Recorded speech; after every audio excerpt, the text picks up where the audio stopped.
devotion po sa umagang ito ay we are called to care, not to judge. Ayun po, tanungin ko po ang bawat isa. Minsan po ba ay hinusigahan na po ba natin ang ating kapwa Kristiyano or kapatid man po? Yes. O minsan po, nasabi po dito, dahil alam po natin na kapag ang stewardship ang pinag-uusapan ay madalas ang naiisip natin ay ang pera, ang gifts at saka mga talents na pinagkaloob sa atin ng Lord. Sa ministry po natin ay yung mga bagay na pinagkatiwala ng Panginoon sa atin. Pero bago po tayo maging mabuting steward ay dapat po ay ang puso po natin ay maayos at nagpapalinis at nagpapakumbaba sa harapan ng Panginoon. Dahil ang gusto po ng Panginoon ay yung humble na puso po at marunong magpakorek at understanding at hindi mapanghusga sa ating kapwa. Sapagkat lahat po tayo dito, kahit sino po sa atin dito, si brother man po, si sister, or kahit yung pastor po natin ay hindi po sa kanila pinagkaloob ang paghuhusga dahil nasa Panginoon lang po ang paghuhusga at hindi po sa atin ito binigay ng Lord. Yan po, basahin po natin sa Matthew po. Sa Matthew 7:1-2 po. Huwag kayong humatol ng kayo'y di hatulan, sapagkat hahatulan kayo ng Diyos ayon sa paghatol ninyo sa iba at susukatin kayo ayon sa panukat na ginagamit ninyo sa iba. Ayan po, malinaw na sinabi po sa ating mga kapatid na hindi po natin pag-aari ang paghuhusga, hindi po ito binigay sa atin. Wala po sa atin ang paghuhusga. Minsan kasi po ay may maririnig tayo na, may nalaman ko kay brother, tapos ikikwento po natin sa iba. Hindi po maganda yun sa Lord.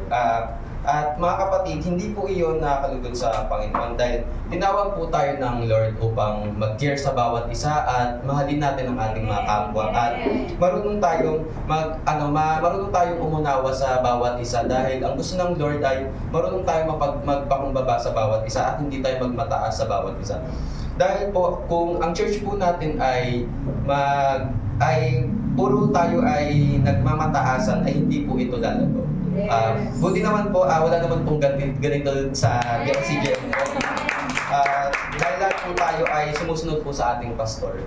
Yan po sa next verse po. Sabi po dito sa Romans 14:4, sino ka upang humatol sa lingkod ng iba?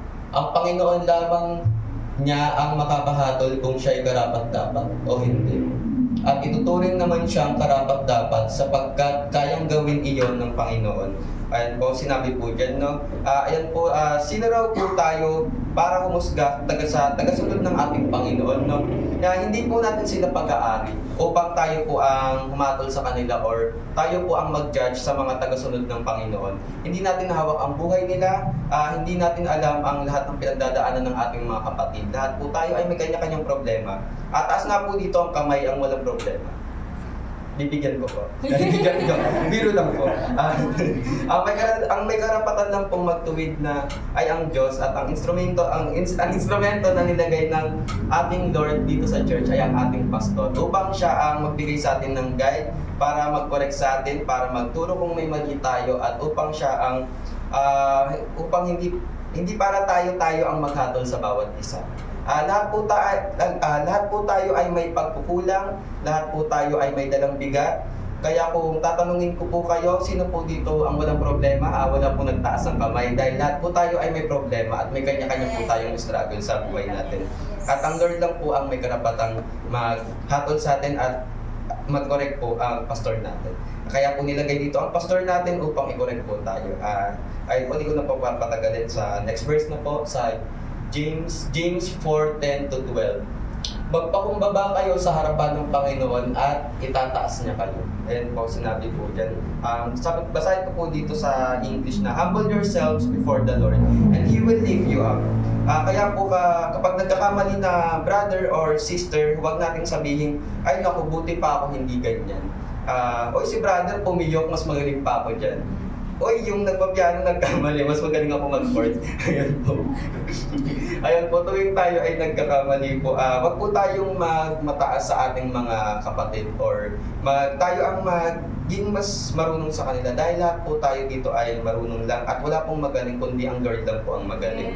At kung tayo po ay nagpapakumbaba ay tayo po ang itataas ng Lord. At sabi nga po, kung sino ang nagmamataas ay siyang binababa ng Panginoon. Opo. Ayun po ang sabi ng Lord, no? Kaya po, wag po tayong maging mas mataas dito dahil wala po dito sa church natin ng superior. Buti na lang po wala pong ganun dito sa church na nagmamataas po sa atin. Ayun lamang. At ayun po, sa next verse po sa Galatians.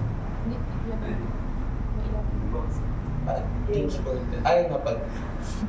Mga kapatid, huwag kayong magsiraan sa isa't isa. Ang naninira o humahatol sa kanyang kapatid ay naninira at humahatol sa kautusan.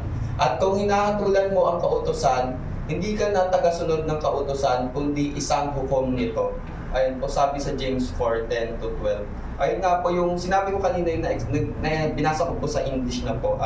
Ayun po na huwag po tayong magbigay ng hatol sa ating kapatid dahil tanging siya ang may dahil ang Diyos lamang ang tanging may kapangyarihan na magparusa sa atin at tayo ay kanyang i-judge. Ayun po, basahin ko po sa Galatians 6:1-2. Mga kapatid, kung may isa sa inyo na mahulog sa pagkakasala, kayong pinapatnubayan ng Espiritu ang magtuwid sa kanya.